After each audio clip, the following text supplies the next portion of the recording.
when you ask the question, how is money created, where does money come from, people have this kind of feeling, what, it's the government's in it? No. Overwhelmingly, massively overwhelmingly, it is not the government's. It is private banks, which, if you do the research, owned by the same people under different names, the same network under different names. Private banks are creating what we call money out of fresh, bloody air and then charging us interest on it. And it works like this. If you go into a bank and you borrow $50,000, what does the bank do? Does it move precious metal anywhere? I mean, what does it do? What it does is it types into your account $50,000. And from that moment, you start paying interest on $50,000 that has never, does not, and will never exist. Fresh air, theoretical money called credit. This has been allowed to happen because, again, when you do the research, the same networks that control governments and therefore pass legislation to do with banking are the same networks that control the banks and the banking system. Therefore, laws have been passed called fractional reserve lending that allow banks to lend at least, and my goodness, it's at least 10 times what they have on deposit. So when you put $1 in a bank, that bank can now lend 9/10 that it does not have. Fresh air, figures on a screen. Not only that, you borrow $50,000 from a bank. What does it do? It types into your account $50,000. Okay, now you're paying interest on it. But you take $10,000 and you say, I'm going to buy that car. And you give $10,000 to the guy who owns the car to buy the car off him. Now the guy who's received your $10,000 that was created out of nothing in the original $50,000 now goes and deposits the 10 grand in his own bank. Now that bank can lend 10 times the 10 grand that was created out of nothing in the first place. This is what's going on. And then if you follow one loan, $50,000 or whatever, you follow that through the banking system, and that one loan allows the banking system as a whole to create phenomenal amounts of non-existent money we call credit from that original non-existent credit loan. This is how the banking system, ladies and gentlemen, have taken the world over. Why wouldn't it when they can do that? And there's another little scam here.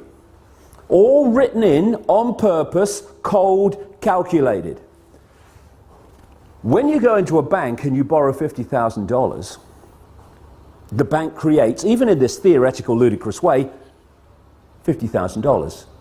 But you're not paying back $50,000, you're paying back $50,000 plus interest. The interest is never created, even as credit, which means a simple fact.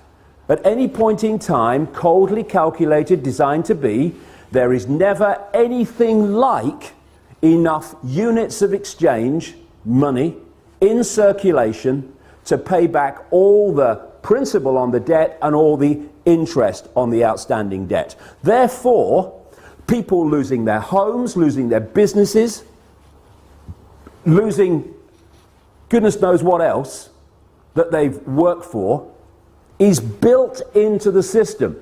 Now, when you have a boom and there's an expansion of this non-existent, ludicrous money called credit, then Peter Pays Paul hides to a large extent the fact that we're in this situation where the outstanding debt cannot be paid back or even nearly paid back plus interest because there isn't the units exchange to do it.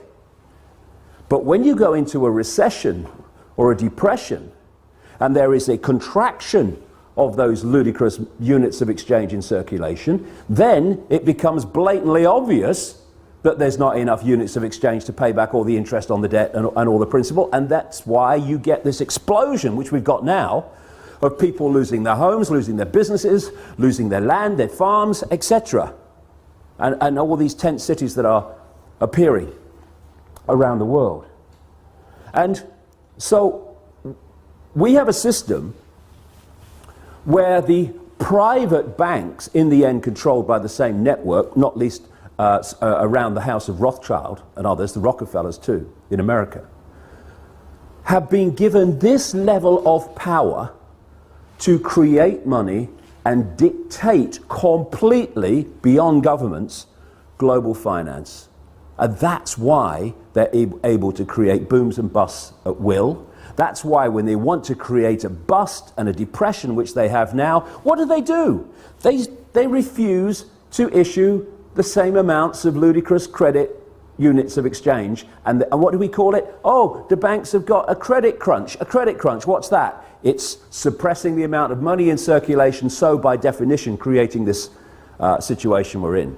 The whole money system has been designed from its creation to be a system of human enslavement and human control and human suppression. So first of all, any occupying protests around the world on the agenda has to be the end of private banks being able to create money out of fresh air on a computer screen and charge interest on it. Now here's a question. Why are governments, they're the government after all, don't they make the laws? I heard somewhere they did. Why are they not creating their own currency interest-free and circulating it interest-free? Therefore, it does the job it's supposed to do, which is to be a unit of exchange to overcome the limitations of barter. Why? I've said it already. Because the same networks that control the banks control the governments. And so the governments do not pass legislation saying, well, what are we borrowing fresh air money from the banks for, plus interest, and making the people have to pay in taxation all that stuff back? All we got to do is create our own money interest-free, because you see, at the moment, the very unit of exchange which allows economic activity to happen is created at the very start as a debt by people borrowing money from banks, called credit. It's a debt from the start, the very unit of exchange in the world. It's crazy, it's insane. Number two, that has got to go. No more governments, and we need to redefine what we see as government too. No government borrows money at interest from private banks. Ludicrous. Then there's another thing. Like I say, whether we have a boom or a bust is decided by this very banking system, because they have what they call an economic cycle. It's total corruption and total manipulation. First of all, they put lots of units of exchange out, credit. Oh, you know, you earn 2 and 6 a week? Okay, have this £500,000 house. Yes, here's the money, take it. And they put lots of units of exchange in circulation. And there's a boom, manufactured, and when people are in a boom and they get confident about their jobs, they go into more debt, bigger house, bigger car, all the rest of it. And then what they do at an optimum point, this is what they did in 2008, is they take or create an excuse to take money out of circulation. Now the economic activity generated by that amount of money in circulation is no longer possible. And we move over here, fishing line coming in now, to a depression or a slump. People do not lose their homes overwhelmingly because they don't want to work anymore. They lose their homes because there's not enough economic activity to generate the income to pay the mortgage. Companies don't go bust because they think it would be a bit of fun. They go through a bust because there's not enough demand for their products at a time of a downturn when the money in circulation is being reduced. And what happens? The banks that have created this problem in the first place, they take the homes, they take the businesses, they take the land, they take the real wealth for having not been paid back money that has not, does not, and will never exist. This is the power that the governments, controlled by the same network, have given to the banks to control planet Earth. anything that comes out of these Occupy protests that does not include demands, not taking no for an answer, this has got to go, it's going to change nothing. And there's another couple of things, maybe a few more, that I'd like to get across to those that are brilliantly protesting around the world. Because there's nothing more manipulatable than genuineness that isn't streetwise. And what we need to do, if we're going to really bring an end to this outrageous, inhuman nonsense, is we have to get streetwise pretty damn quick. Because there are people, vultures, flying around, flitting around these protests, not least in Wall Street, trying to direct it in a certain direction that will make the world more enslaved and more unjust than it is now. There's certain coordinates, 3 will do in this presentation, if you like. 1, where does this network behind the banking system and behind governments and behind the transnational corporations, where does it want to take us? Okay? Well, simple. It wants total control over the entire human race, mentally, emotionally, physically, and financially. And to do that, and there's a few, compared with the 7 billion global population, there are a handful of people at the core of this in full knowledge of what they're doing. They have to constantly centralize decision making. Because the more you centralize decision making, the more power the few have over even greater numbers of people. The other thing that goes on is the more you centralize power, the more power you have centrally to centralize even quicker. So the process of centralization of power, it's been given a word now for a long time called globalization. This can move quicker and quicker and quicker through this process of centralized power, more power to centralize even quicker. What they want to create, I've been writing about this now for nearly 20 years, is they want a world government that would dictate all laws, apart from a few local things. All the major laws will be dictated by this world government, just as the European Union dictatorship now dictates something like 75% of the laws that are passed in Britain. They want a world government then that would dictate to everybody on the planet. They want a world central bank that would dictate all global finance to every what is now countries, though they want to break them up into regions. They want a world army to impose the will of the world government on anyone that doesn't want to accept it. That's what NATO is now. You know, when they're justifying bombing whole cities of civilians on the pretext of protecting civilians, and they say the world community has decided, we have GH, and the international, that's code for world government. And when they then say, we're going to bring NATO in because the world community has decided, no, actually, America, Britain, France, and 1 or 2 others have bloody decided, and Israel. They are talking about NATO as a world army. The idea of this structure, where they want to take us, is to have a world government that says, these people, or this group, this, what is now a country, is not accepting our diktats, send the boys in.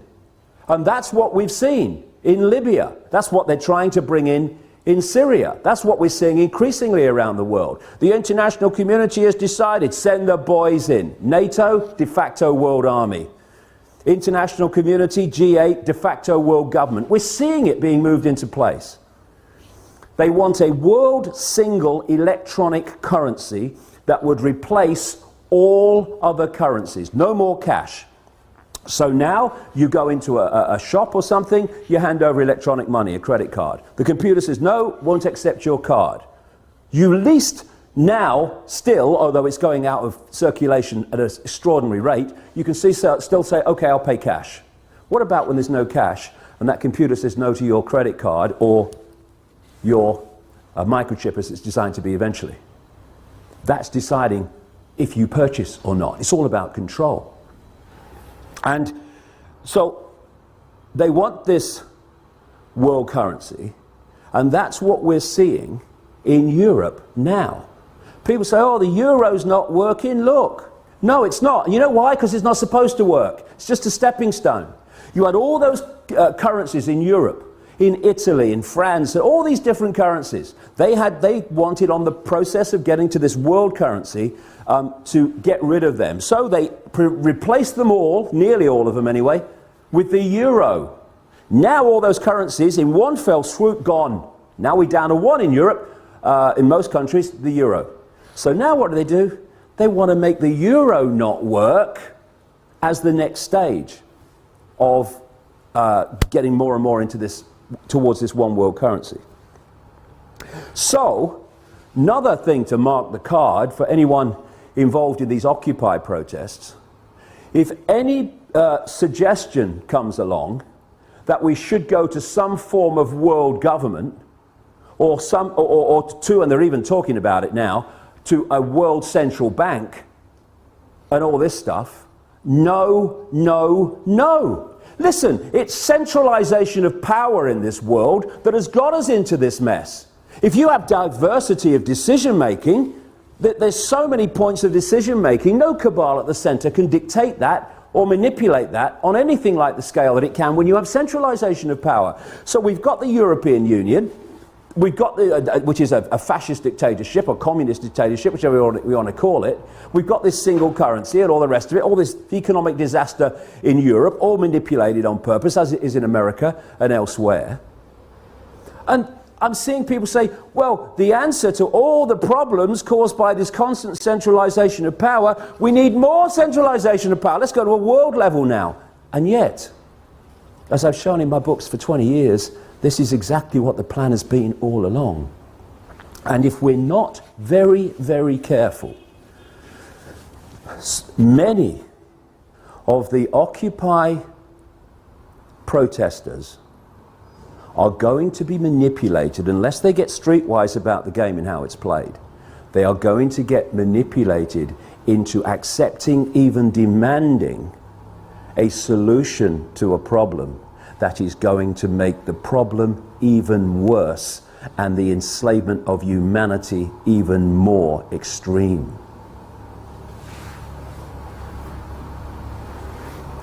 When you look at where they want to take us, which is into this centralized global dictatorship, then you look at the main technique that they use to take us there. I gave it a name a long time ago now. Problem, reaction, solution. Dead simple, devastating. At stage one, you create a problem. You blame someone or something else for it to hide the fact that you're really behind it. You then, through an unquestioning and pathetic media, tell the people the version of the problem you want them to believe. What you want at stage two is the reaction to the problem from the people. Fear, outrage, something must be done. It could be a war, it could be a terrorist attack, like the Mossad American intelligence operation known as 9/11. It could be an economic collapse, whatever. Whatever problem you need to be allowed you to go to stage 3 of problem, reaction, solution, which is to offer the solutions to the problems you have covertly created and blame someone or something else for it. And those solutions are constantly advancing your agenda to this centralized global dictatorship that I'm talking about. So when you crash the global economy, and when you're moving trillions and trillions of dollars around the world economy every day, that's this network is, you decide if it goes up or down. Nobody else does, you do. And therefore, you can create an economic collapse at will. That's what they did in 2008, and they've gone on with it since. And the idea is that that problem is then offered a solution. And people like the Rothschild-controlled bagman and billionaire George Soros, one of the major funders, by the way, into existence of MoveOn.org, which is trying to move in, this Democratic Party-owned, cabal-owned operation, moving in on the Wall Street protests and stuff like that. You can then offer the solutions that Soros and others are offering, which are what? To solve this economic global crash, we need a world central bank. Stands back in amazement. I'm shocked. Knock me down with a feather and I shall swoon. It's so blatant, it's so callable, it's an open book once you do the research and you realize where this is going. And so, it's so vital as we've reached this point, this cusp where so many people have gone through or are going through this process now, where they're saying, I'm a slave and I'm not having it. And then they go to the next stage, which is what we're starting to see. It's so important that they don't allow themselves to be pawns, genuine pawns, unknowing pawns, but pawns all the same, in a manipulation that then takes us on to the next stage of an even greater financial and human enslavement than we've had up to this point. Because this is a vital area. It's vital not to get focused and obsessed with corporations and banks and all that stuff. It's about control. It's about human control. And the form it takes doesn't matter to these people. They just want the form that brings most control. Now, in the process of doing this, they've reached a point where the control has been going on through a banking system, private banking system, controlled by these families and their networks, and through corporations controlled by the same families and these networks. I mean, I keep seeing people say, we must have an end to capitalism. We don't have capitalism. We have cartelism. It's like J.D. Rockefeller said, competition is a sin. We have an oil cartel, a pharmaceutical cartel, a biotech cartel, on and on it goes. And these are the cartels of these families. This is how they control and dictate at this point. But they want to go to the ultimate level of human control, where they don't have corporations, so we know them anymore. And so if we can get caught in, yeah, get rid of the corporations, I'm all for that. But the question is, to be replaced by what? And this is the structure they want. They want the world government, the world central bank, the world currency, the world army to implement the will of the world government, and then they want the world government ministries. Read 1984. George Orwell, real name Eric Blair, wasn't coming from his imagination. He had access to the projected agenda through the Fabian Society. Exactly the same Fabian Society that Aldous Huxley was a member of, and thus had the inside knowledge to write a prophetic novel called Brave New World. They were coming from knowledge of what the projection was. Huxley, it seems, supporting it, and Orwell not supporting it, trying to expose it. But it's still the same source of where it came from. This has been going on for so long. What they want is the world government and then the World Ministry of Oil, which would take over all the oil corporations, all the oil infrastructure, all the oil finance, everything. They want a world ministry of health that would take over all the pharmaceuticals and encompass what is now the World Health Organization, a Rockefeller Rothschild creation, by the way. They want a world ministry of trade that would encompass the World Trade Organization and dictate global trade from a central point. A world ministry of this, a world ministry of biotech, and all the rest of it. And so they want to absorb the corporations as they are now into these ministries for the ultimate global dictatorship. And the same people behind the banking system now and the corporations now will be controlling the world government and the ministries. But the same thing, but it will go on to a much higher level and a much more coordinated level of human control. So, they will want people, protesters against the outrageous injustices and grotesque actions and behavior of the corporations, to call for the end of the corporations, call for the end of the banks. Yes, fine. But we have to dictate what replaces them. Diversity from the centre, control that people have of their own lives in their own communities, not what they want. And what I have to say, speaking now, I'm seeing happening around the world in these protests, having the cabal you were protesting against dictating what this stuff is replaced by. If we go there, more and more centralisation of power, we'll live in a global fascist state within 10 years. Our children and grandchildren will live a lifetime bloody nightmare. Or we can go this way and saying we want power from the centre to people in their communities. So no central cabal can dictate the lives of everyone in a country or a state, never mind everybody on the bloody planet. And one final thing.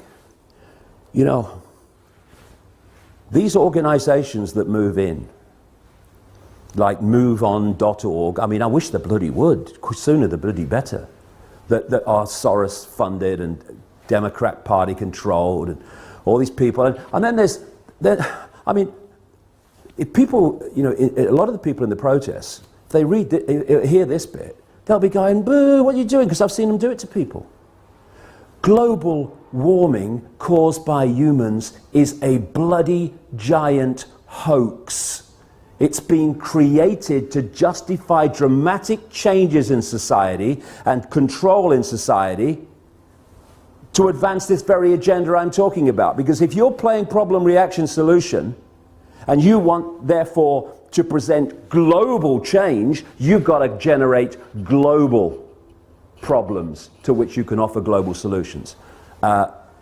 Climate change. Everyone's affected. We need global laws. What's international law, by the way? Oh, international law.